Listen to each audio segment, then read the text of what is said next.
Congress party ने सबसे पहले 2002 में फिर 2004 में भी एक मीटिंग हुई। भजनलाल सरकार दावा कर रही है कि हमने ही यमुना जल समझौता हम लेकर आए। जो ये जिस तथाकथित समझौते की बात कर रहे हैं उसको आप देखें, उसमें क्या है, फिर अपन बात करेंगे। सर, कांग्रेस की वोट बैंक में सेंधमारी करने की बीजेपी लगातार कोशिश ये पर सफलता नहीं मिलेगी। यार, भजनलाल जी तो कह रहे हैं मुख्यमंत्री जी की मैंने जो वादे किए थे हमने सब पूरे कर दिए। पिछले 10 महीने में कोई ऐसा काम लगता नहीं है जो उन्होंने जो उनका वादा था वो पूरा किया हो। जनता के लिए विधानसभा में क्या क्या आवाज बनेगी? एक आप पे परिवारवाद का भी आरोप लग रहा है सर। परिवारवाद का आरोप बिल्कुल मिथ्या है। नमस्कार, ग्राउंड जीरो की कवरेज के लिए हम पहुंच चुके हैं झुंझुनू के अंदर और विजेंद्र ओला जो सांसद हैं वो यहाँ पर लगातार मेहनत कर रहे हैं और लगातार शीशराम ओला का परिवार लगातार झुंझुनू निवासियों के लिए लगातार काम कर रहा है। इस वक्त हमारे साथ विजेंद्र ओला हैं, इनके पुत्र अमित ओला जो कि लगातार वो भी सक्रिय हैं, उनको टिकट कांग्रेस पार्टी ने उपचुनाव में दिया है।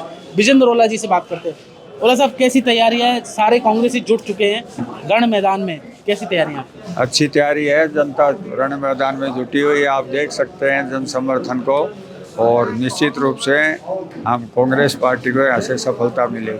सर, यमुना जल समझौते पर मुझे ध्यान है कि कांग्रेस पार्टी ने सबसे पहले 2002 में फिर 2004 में भी एक मीटिंग हुई और लगातार कांग्रेस पार्टी ने प्रयास किया। हालांकि भजनलाल सरकार दावा कर रही है कि हमने यमुना जल समझौता हम लेकर आप देखिए 1994 में ही कांग्रेस ने समझौता करवा दिया था दोनों स्टेटों में।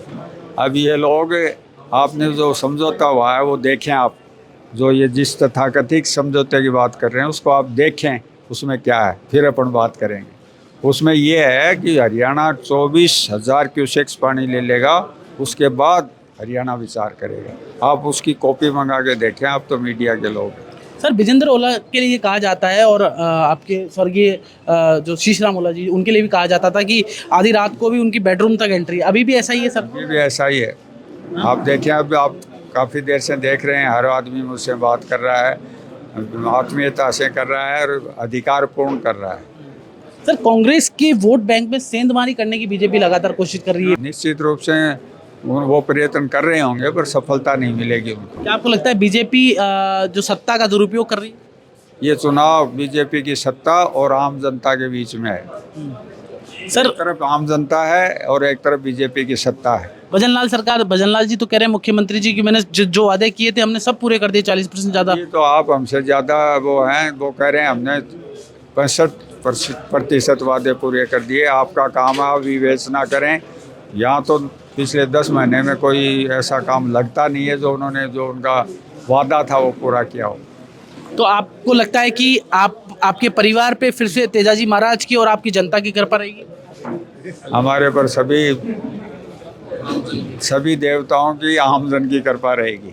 एक अंतिम सवाल, विजेंद्र ओला जी, जीत का मूल मंत्र क्या है? और अगर आप जीत के जाते हैं, आपके पुत्र जीत के जाते हैं, तो क्या जनता के लिए विधानसभा में क्या क्या आवाज बनेगी? जीत का मूल मंत्र वही है जो हमारा जन समर्थन है, जो हमने जनता के काम किए हैं, जो ओला साहब ने काम किए हैं, जो जनता से हमारा जुड़ाव। आज हमको चौथी पीढ़ी के लोग भी मतदान कर रहे हैं, चौथी पीढ़ी है।